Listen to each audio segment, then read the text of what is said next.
St. Petersburg, Florida, a quiet city shattered by a case that began with a missing teenager and unraveled into something far more sinister. What started as an online connection led to a deadly encounter, a web of lies, and a gruesome attempt to make someone disappear. As investigators dug deeper, they uncovered a chilling truth, one that would leave the community reeling and searching for answers. What really happened behind closed doors? Welcome to Crime Investigation, a YouTube channel that explores the latest cases. Let's learn about this case. The case of Miranda Corsette unfolded in St. Petersburg, Florida, where a 16-year-old girl was lured through a dating app to meet a 35-year-old man. What initially seemed like an online connection quickly turned into a horrifying ordeal. By the time the case reached its tragic conclusion, Miranda had been brutally murdered and dismembered, and law enforcement continued the search for her remains in a landfill. The severity of the crime not only underscored its brutality, but also served as a stark warning about the dangers of online interactions, particularly for vulnerable teenagers. Miranda, a young girl with her entire future ahead of her, became the victim of a predator who exploited her trust. Investigators later reconstructed her background, revealing that Miranda had been born in 2000 in Gulfport, Florida. She had faced significant challenges from an early age, as both of her parents had passed away, leaving her in the care of her grandmother, who became her legal guardian. Despite these hardships, she attempted to navigate her teenage years, while also raising an 11-month-old daughter with the help of her grandmother. Instead of attending a traditional school, she was homeschooled. However, she reportedly struggled with emotional instability and was known to leave home for short periods before eventually returning. Miranda's exact birth date was not found despite extensive searches. Police indicated that Miranda had been a frequent runaway, which initially delayed the urgency of her missing person report. Authorities warned that Miranda was particularly vulnerable due to her mental health struggles and history of substance abuse. The last confirmed sighting of Miranda by her grandmother was on February 15, 2025. Initially, her absence did not raise alarm, as she had previously left home and returned on multiple occasions. However, as days passed without any contact, concern began to grow. On February 24, 2025, her grandmother reported her missing to the Gulfport Police Department. Authorities were already familiar with Miranda, given her history of running away, as well as documented struggles with mental health and substance abuse. However, unlike previous instances, Miranda had seemingly vanished without a trace. As investigators began to piece together a timeline of events, they uncovered a chilling reality. It was determined that on February 14, 2025, Miranda had connected with a 35-year-old man named Steve Gress through a dating app. Despite their significant age difference, an arrangement had been made for Steve to pick her up and bring her to his home under the pretense of celebrating Valentine's Day together. After that, she returned to her home. The following day, Miranda voluntarily returned to Steve's house. On this occasion, she was not alone with him.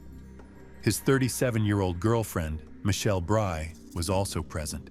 Witnesses later confirmed having seen Miranda inside the residence, unaware that she had walked into an inescapable situation. Over the next 5 days, Miranda was held against her will. At some point, Steve and Michelle accused her of stealing a ring, an item they appeared to value highly. Rather than simply demanding its return or allowing her to leave, they resorted to extreme violence in an attempt to extract a confession. Reports later indicated that Miranda had endured repeated beatings during her captivity. Witness statements described ongoing physical abuse within the household, as efforts to force her into admitting to the alleged theft escalated. As the days passed and the ring was not recovered, the violence intensified. Steve and Michelle reportedly subjected Miranda to further torture, insisting that she disclose the location of the missing item. Unwilling to accept the possibility that she had never taken it, they continued to inflict harm. At some point between February 20th and 24, the abuse culminated in Miranda's murder. According to the arrest affidavit, the final moments of her life were marked by severe brutality.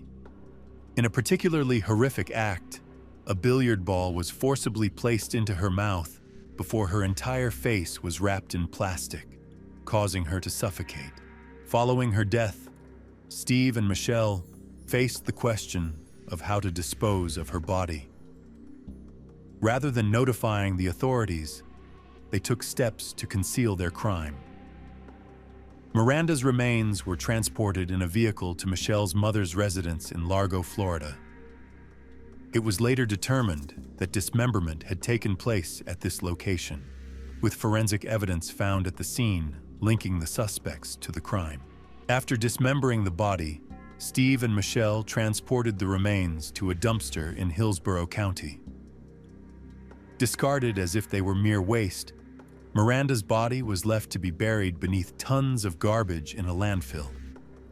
As of the latest reports, law enforcement officials remained engaged in the search for her remains, recognizing that their recovery could provide further evidence to solidify the case against her killers. For nearly 2 weeks, the circumstances surrounding Miranda Corsette's disappearance remained unclear. The case took a significant turn on March 6, 2025, when a witness came forward with crucial information. This individual contacted law enforcement, reporting a potential kidnapping and homicide involving the missing teenager. Although questions arose regarding why the witness had delayed coming forward, investigators believed that the severity of the situation may not have been fully understood at first. It was suspected that the witness had only recently recognized the case's significance, possibly after seeing Miranda's missing person flyer or learning about Steve Gress's unrelated arrest a day prior. Regardless of the timing, their tip provided detectives with the breakthrough they urgently needed. A day before the witness's statement, on March 5, 2025, Steve Gress had been taken into custody on separate charges. He had been arrested for pointing an air-powered harpoon gun at his girlfriend, Michelle Bry, during a domestic dispute, in addition to being found in possession of illegal substances. At the time, law enforcement had no indication that he was involved in a far more heinous crime. Once information regarding Miranda's disappearance surfaced, authorities conducted a deeper investigation into Steve's activities.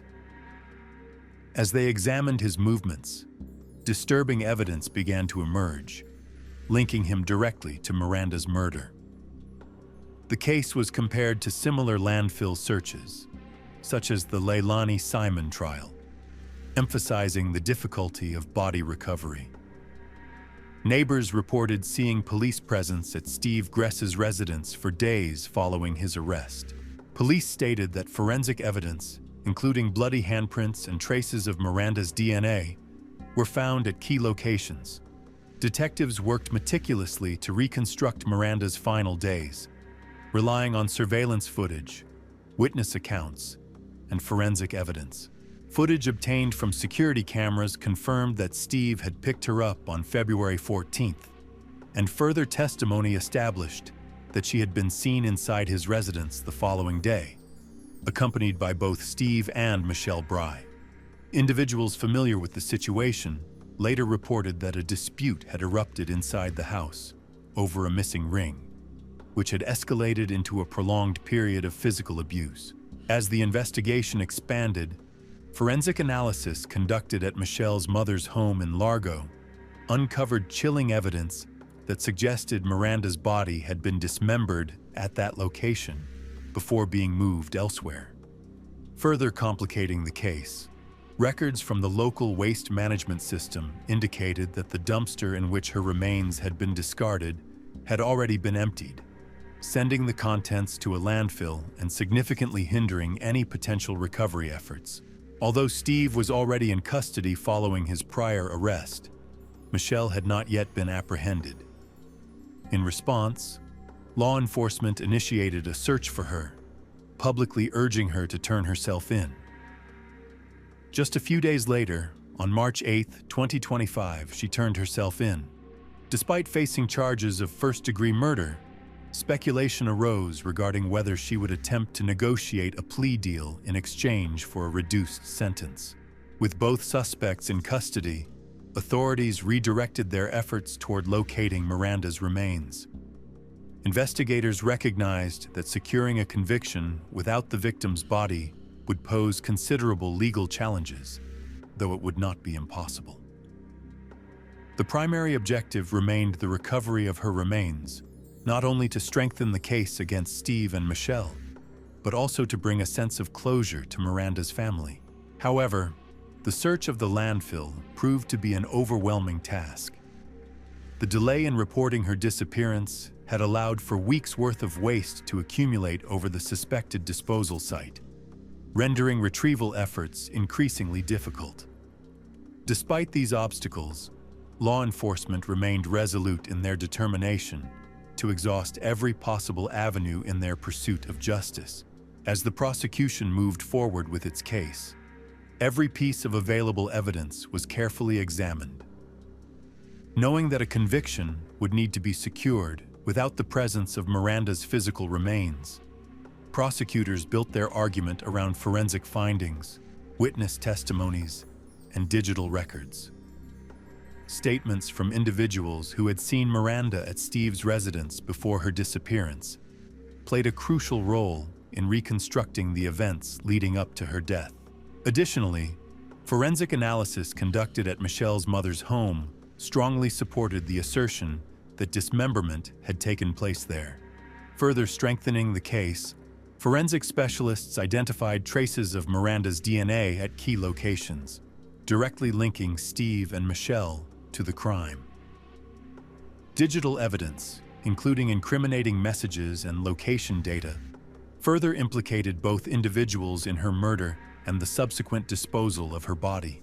Despite Steve's claims that Miranda had died from an overdose, forensic experts contradicted this assertion, citing the extensive physical trauma she had endured before her death. Investigators remained convinced that she had been subjected to severe abuse and ultimately suffocated, a theory supported by both forensic findings and witness statements. As the trial neared, speculation grew regarding the possibility of Michelle Bry negotiating a plea deal in exchange for a reduced sentence. Although no formal agreement had been reached, many believed she might be willing to testify against Steve Gress to secure some leniency. Regardless of these discussions, prosecutors remained steadfast in their pursuit of a first-degree murder conviction for both defendants. During the court proceedings, the prosecution meticulously outlined the final days of Miranda Corsette, presenting a harrowing account of the systematic abuse she had suffered. The defense, in response, attempted to redirect blame and challenge the prosecution's timeline. However, the overwhelming weight of forensic and circumstantial evidence left little room for reasonable doubt. During the trial, prosecutors highlighted Steve's history of violent threats and criminal behavior, including prior burglary and assault charges.